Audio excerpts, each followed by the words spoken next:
Hey, everybody, welcome back. Good to have you with us, and thanks for listening. Thanks for watching these things. We know that many of you are, and I guess those who aren't listening won't be listening to this one, so No. whatever.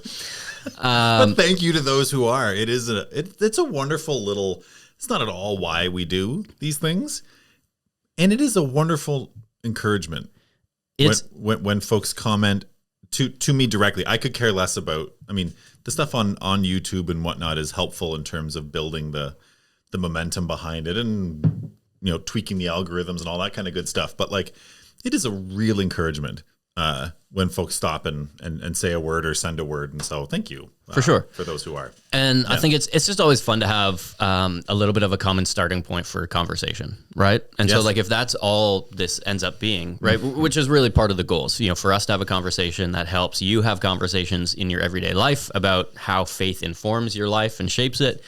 And then if it serves as a starting point for more conversation, beyond that, then I find that's the best thing that we could hope for. Yeah, and I think even for us, I find that it really informs where we go next.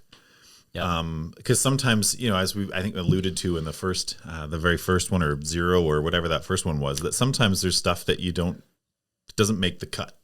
Or doesn't fit in the final delivery, or even stuff that's in front of you on that day that you don't share, and to be able to talk some of those things through a little further, or get out entirely before you move on, can really, I think is making for me a better messages, Anyway. Yeah. So like a couple things that we just want to mention. If you saw last week's regular episode, you may also have seen that last week we did a special bonus episode just talking a little bit about how we as followers of Jesus can respond both in prayer to what is happening in the world, and respond specifically by allowing what's happening in the world to inform how we act and interact with our everyday life, like in our own backyards. But I did just want to say, as a very, very practical way forward, that if there's anybody out there looking for how to donate financially to help support the people in Ukraine, our denomination, and specifically what's called Presbyterian World Service and Development, PWS&D, we'll put a link in the description of the video to make it really easy. They are participating in fundraising that will be matched by the government. And so if you're looking to jump in, I think it's before the 18th of this month, of March. I believe so. But if you are looking for a place that you can give and sort of trust the agency you're giving to, they're very transparent with the funds, how they're allocated, where it goes, percentages, all of that with every ministry that they're a part of. They report to the denomination, and they're able to participate in this matching program. And so really practically, as a follow-up on that, if you want to jump in, there'll be a link in the description of the video for a way to do that and to support people financially. Coming off of a week when we were talking about things to remember and celebrate, PWS&D is a wonderful reminder to us as Presbyterians of God's faithfulness through the generations. I think often we can kind of look and go, yesteryear people were more connected. Yesteryear those relationships existed. Sometimes that's true. PWS&D has a fantastic network of on-the-ground relationships all around the world. And sometimes you can feel like you're throwing money into a void, into a nebulous thing.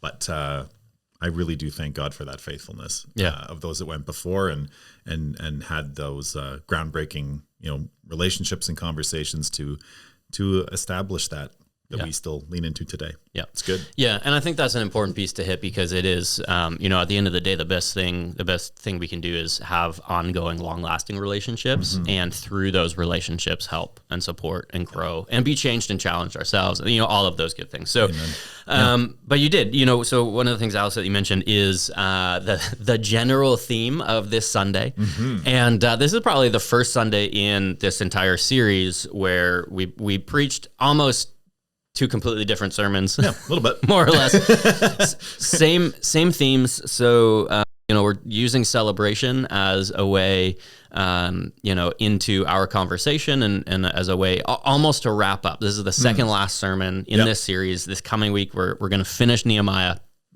But maybe let's start off with me posing a question to you. Sure. And that is, I used celebration, the general theme of celebration, as a way to pose the big question. It was our Vision Sunday. Yeah. What will it take for us to look back on 2022 and celebrate what God has done? Because that's really what is happening in chapter 8 is God's almost teaching the people how to celebrate again, right? Yeah. And so there's a lot of identity formation that's happening here. There's a lot of reminding Israel who they are and who God is, and so much happens in chapter 8. I used celebration as a general theme, but you actually, and I went back to watch some of this sermon. You actually intro 10 out of 10. Intro. After that, I just can't comment. I assume you carried it home, but yeah. One of the things that you did dive into were the specific celebrations. The so festivals. in chapter 8, there are festivals that are reintroduced into the life of the people in Jerusalem. Yep. And I wondered if you might just unpack that a little bit for us and talk about their significance in light of, the complete rebuild. Yeah. That's a really good question and fantastically pertinent, I think, to us today. I don't think a single one of us goes through Christmas anymore without seeing at least one person post put the Christ back in Christmas, right? Like which is to say, don't forget what this is about, right? We can get caught up in all kinds of stuff. There's wonderful traditions. You can go through the entire season meeting with people in different ways and not mention Jesus once. And I think that is entirely what those feasts and festivals are about. That it is God saying, we know the Old Testament is full of God giving his people wonderfully specific instructions of, this is what I want you to do. This is how I want you to do it. And this is why. And the why is the one that we usually forget. We can be very good at the what and the how to a fault, even sometimes, right? Like I'm sure even, in Christmas, the first time your parents said, I think we're going to get an artificial tree. Wow. No, it has to be real. We have to go, we have to cut it down, but we always fight. That's part of it, right? Like it's all built in. That's not what we do. Exactly. Oh, right? That's just the worst. It's the worst thing. And this is what we see happening in chapter 8 is this meeting of worlds, like you said. So they have these long-standing traditions, 7 festivals, feasts and festivals that God gives them throughout the year.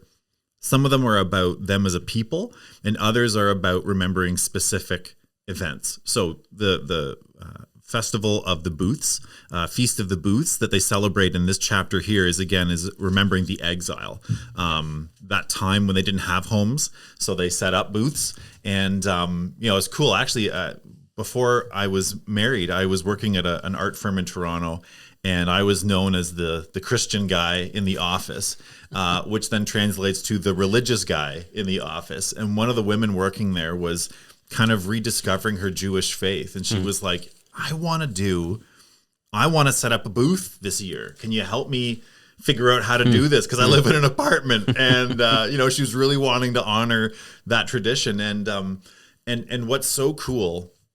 So yeah, there's the Festival of the Booths. There's Festival of the Passover, of course, we remember as that connects intimately into our own Easter. The first fruits. There's all kinds of things that God gives the people to remember: his faithfulness, the story, his provision. You need these markers in your year to give you structure. Yeah. And it's pretty cool. So I want to backtrack a little bit to something that you said, because I think it's really important, and you doubled down on it. And that is, Israel is given these, initially what comes in the form of laws and commands. Yep. And we often get exceptionally caught up in the laws and the commands and the do this, don't do that. How in the world are we so legalistic? Why is like religion crushing our creativity? And, it does. And I think as human beings, we have this, when you see a law, when you see a command, you're like, well, okay, there's only two options. Mm-hmm. We follow it religiously, legalistically, and oppressively, or we abandon it completely. And Israel does go through those two moments, or sort of ebbs and flows in their life, in their relationship to God. But what you've drilled down on is, we've got to hold on to, as we read back, I think especially into the Old Testament, why these things were handed down and given. Mm-hmm. And so, even as you're talking through, the festival of the booth, to remember your time in exile. Cool thing that's what they're celebrating, right? At the end of another exile, and it's. Yeah. It does point to this cycle that Israel ends up on through much of their life, and I think that we still end up on. And it's like this: they remember for a good chunk of time, life is great, and then what's the constant refrain through the Old Testament? Israel forgets God, or Israel forgot God. And once again, the Israelites, did evil in the sight of the Lord. Right, and so it is important to say, like, so it's like theologically, like it's not now it's not just Israel, it's us. We are included in that pattern and in that cycle of behavior. So it's not just, the Israelites were terrible, because that leads us to some very dangerous theologies, right? Anti-Semitism and stuff that's backed in that type of Christian thought. So to name that, but to include ourselves in that cycle that Israel sees themselves in over and over again. No, that's just the human cycle in our relationship to God. Yeah. And so the if we could push it even further, and at the risk of stretching, we don't celebrate the festival of the booth. No. We don't even celebrate Passover as Christians to the same, right? Yeah. But there are ritual and tradition, and there are things that we do. I mean, I think this is why there's been this resurgence of spiritual formation in the form of habit formation. Right, there's this spiritual disciplines are making a comeback in worlds where it was like orthodoxy. Let's throw those things out because they only lead to oppression. Mm-hmm. There's this sort of revival of a disciplined, slowed down way of living, because it points us in the right direction. Like, it points our hearts and our minds toward God. Yeah. Are there things in family churches' identity now that you think take the place of these festivals in a good way, in the best way? I think so, actually. And and that's I'll jump on what you were saying and kind of what I was sort of seeing just as we were chatting, and that we too are coming out of a season of exile almost in a lot of ways as a people, and what the challenge before us is. Like the Israelites. So we've as is alluded to in Scripture, it's not that they couldn't celebrate these festivals where they were, but not fully. Not with the same degree of joy, not with the same exuberance. And I would absolutely say, I think a lot of us throughout this past 2 years have been trying to find ways not to not do things. Some things we've been quite happy to not do, but the good things, right? The things you want to celebrate, things you want to hold on to, how to still do them in some way without acknowledging that it's not quite as great as it used to be. And so I'll share one thing that we are counting down to in a number of weeks is a soup Sunday, which is this is our first fruits kind of festival, where it is about us coming together as a family, providing for each other. The whole idea is you bring more than enough, and just this wonderful sharing of time together, of faithfulness, of just the richness and goodness of God. And the first time we did it was in the fall, as it kind of connected really nicely with the harvest. So this is something that we're looking forward to. Looking forward to doing again with the same fullness and joy and but again, the onus is on each of us to buy back in, which I think is what this really boils down to. What one of the things I love the most about chapter 8, I mentioned it and I didn't drill down nearly as much. It's in 8:1 where they say they told Ezra to bring out the book of the law of Moses. There's a lot of places in scripture where it would be, and Ezra told the people, come and we're going to do this. Yeah. But I love that it's the people saying to Ezra, we got to start this off on the right foot. We are buying into this. Yep. And that's a big difference. Yeah. I talked about it as waves of return and rebuild. Yeah. Right. So, Ezra, we haven't spent a lot of time talking about Ezra in this series. Yeah. But Ezra, it's okay because he's got a whole book. He does. It's a beauty. Yeah. So Ezra, the book immediately before Nehemiah, is about Ezra's return from exile, and which is really like, let's call that the first wave. Yeah. And I joked, wave is probably a word that we're not allowed to use anymore. Like there are these words like pivot and wave, and we just probably will get See what this is really about is Israel establishing a new normal. No, that's what it's about. Exactly. It is, but it's not. We're not. So Ezra is like wave 1 of the return. Phase 1. This is the language. I said wave, and then we pivoted. Nice. Into phases of return, and it really is about rebuilding the temple.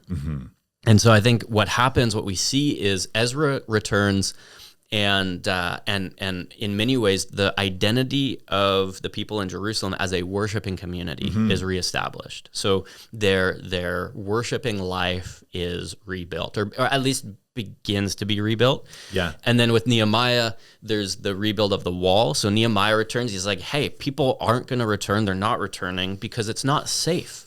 How are you going to trust that, you move back, you uproot your family from wherever they are, you come back and you're like, how are we going to trust that tomorrow some other dude's not going to run us over and take us off, Sure. And so there is this sense in which the worshiping community as sort of primary, like step 1, identity 1 of the people is reestablished. And then there are these, what I called scaffolding pieces nice. To what God really ultimately wants to do.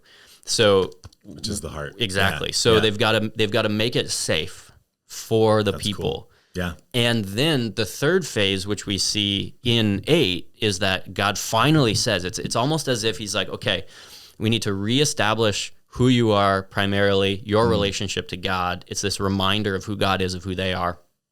And then it's this establishing of a safe culture and environment in which they can actually sort of like, okay, we can sit back and go, what's next? And then God calls them in. He's like, okay, fine, you're ready. Yeah. These other pieces are in place. You're now ready to be rebuilt as a people. And that's what I think these festivals do. And that's what the celebration does. It's God calling them in. And he's saying, hey, now it's time for me to rebuild each of you as individuals and collectively as a group. And so it's this final reminder again of who they are and of who they're called to be. Yeah. And the celebration isn't, it's not in the wall. It's not that the wall is done. No. So you'd think, hey, great, Nehemiah, we're done the rebuild. Like, let's party. Yeah. Right.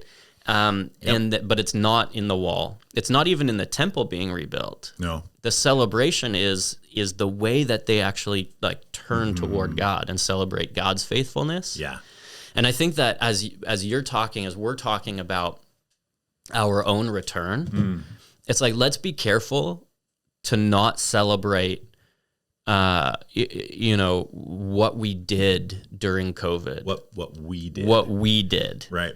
Yeah. And no matter how good or called we were to do. So I will celebrate my teams because it's like, my goodness, Seriously. the amount of work that people have put in over the last 2 years to continue doing what we are doing was just incomprehensible unless you were here to see it. Yeah. And as someone who was here and participating in it and was here to see how many people we've had over the last 2 years, amazing. Yeah. But anything done well looks easy. Right. And easily skipped over. Yep. Right. And you and I know, and I'm grateful that the story is growing of the amount of work that's happened every Sunday to just have worship happen in a way that you can see and hear and rewatch and like wonderful, wonderful people. Absolutely. Yeah. So like there's a certain amount of like, I really want to celebrate the people, but at the end of the day, like we're not celebrating. It's not like, oh, hey, we did pretty well financially. There's a certain thankfulness there to the people. We're not, going to go out and celebrate like, well, hey, all these other churches had to close and we didn't. Right. Like the only thing, the only right thing, right? The only right thing that we have to celebrate at this point is that similar turn to say, and God, these things that we've experienced, we are grateful for. At the end of the day, let's not forget that any of them, all of them are only sort of in the bigger economy of God's grace. Oh, 100%. I zeroed in on this verse from 6:16, where, once the wall is done, he's saying, all our enemies heard about it. All the nations around us became afraid. They weren't sure of themselves anymore. They realized that our God had helped us finish the work. And it's like, that was sort of my starting point of like, the enemies take notice. This is not about what that group of people could do. Yeah. I'm really starting to question my place in the world. Because I know my God doesn't do that, right? Like Baal hasn't done anything like that for us. Right. When we were attacked, not much came. And these guys in 52 days rebuilt the walls that were known around the world. And I think that's a cool thing to highlight here. This is the pastoral nerd, the history nerd in me, that like, God's temple was a wonder of the ancient world that rivaled anything you saw in Egypt, in Babylon. Like these are these great places we've heard of and seen. And I would hazard to say, I think this is part of Satan's narrative through history, is to have people forget that, that because it's not there anymore, we aren't able to look at Israel or look at Jerusalem, the city, and say, look at that. But we have the pyramids. Right? Like it's cool and sexy to talk about ancient Babylon and the Hanging Gardens and the libraries of Alexandria and all those kinds of amazing things. But like God's temple in Jerusalem was it. And for them to look across the plains and go, that stuff that got smashed by the biggest people around was just rebuilt in record time. Yeah. Yeah. And then what is encouraging to see is that is also not lost on Israel. Yeah. Right. So it's the enemies take notice and Israel does too. Yeah. And that's just cool. And again, even in the way in which you accounted for that, it's, I think good for us to remember that we celebrate in order to remember, right? In order to remember God's goodness. There is an order to that. Yeah. You remember and then you celebrate. Right. Yeah. And it's not like it's in celebrating, right? What is going to prevent you from forgetting? It's celebrating. Yeah. And I think that one of the things that we, so let's talk about like coming out of the season of life that we're in. Let's not forget both the very real emotion and turmoil and uncertainty and fear, and like all of the things that have been felt over the last 2 years. Let's not forget those. Let's use those and allow those to inform us as we move forward. Yep. And let's not pretend that it was only that. Let's celebrate what God has done and move to use, I think, celebration for us to remind ourselves of God's goodness. Because it is, I think the way in which we tell the stories of the last 2 years are going to shape, our next few and maybe beyond. But, I certainly think that if we're going to, so I love that Nehemiah begins with mourning and grief, deep grief. Yes. And at this point, I mean, this isn't the end of the book. This would be a neat and tidy place to end. Yeah. But like the story moves from deep grief to very deep celebration. Yeah.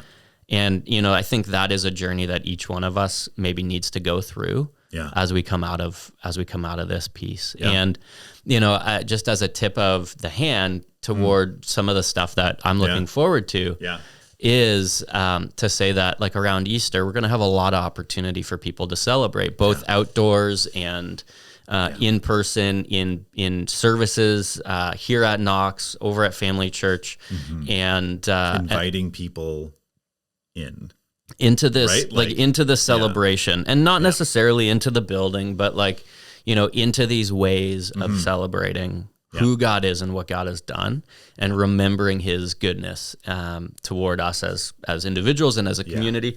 And then beyond, really, what we're going to do, so, Easter's in April. May, we're going to have some more opportunity for people, households, individuals to kind of step into this celebration. And then in June, and I will just kind of tip the hand all the way maybe to the June stuff, is what we are, what we're really hoping for is a joint service of celebration that will include things like baptisms and, and food and activities that I think will really help our community together as we think about like these churches that we're a part of and this cooperative ministry piece through this year. It's going to help us relearn to celebrate and to be together and to experience joy and hopefully to learn some of these things again. So, there's going to be way more detail. There will be as we move, actual dates and everything. Right. But I think one of the things that we want to practically do with our communities is relearn how to have festivals, how to have routine and ritual celebration, and not to make it like once a year we do this thing, but how do we relearn these sort of moves to celebrate? Like, absolutely. And so, I mean, we hope that you look forward to that. Just to get practical, I think is a cap on this. I love that what we've talked about here today is largely the response of Israel, right? That the season of exile ends, and then they are able to discern that it is good for them to go back and to re-engage in these things. We have a similar task before us right now. I know your family and my family have been doing this a lot lately, is sort of asking, okay, well, now that restrictions are lifting, now that things are returning to normal, what are we going to do again? Or not do again. It'd be very easy to jump back in and fill that calendar back up again and forget all the lessons that we've learned over the past 2 years. Those times, at that 6 months into this, when we were all like, you know what I'm not going to do? I'm not going to forget to put people first anymore. I think we're forgetting to put people first. Right. If I'm just surveying the landscape a little bit, we need to do some discerning, the same discerning that Israel did, to say, maybe I'm not going to stay in Babylon, where, it's probably easier for me to stay here. I'm not expected to hit every feast, to hit every fast. I'm not expected to sleep in my booth the entire time the festival's running. And we've settled into some of those rhythms of like, hey, if I stay online, people don't really expect me to be in church every Sunday. And, if I it's a tiny example, but friends, do that discerning. Discern what is worth keeping or reinstating in terms of how it honors God, and not about what is easiest or best or any of those other things. Put that God filter on it first, and I think that often puts us pretty far down the road in terms of making good, discerning decisions about those things. Right. I think this is why celebration is so important, but also understanding what and who we're celebrating. Yeah.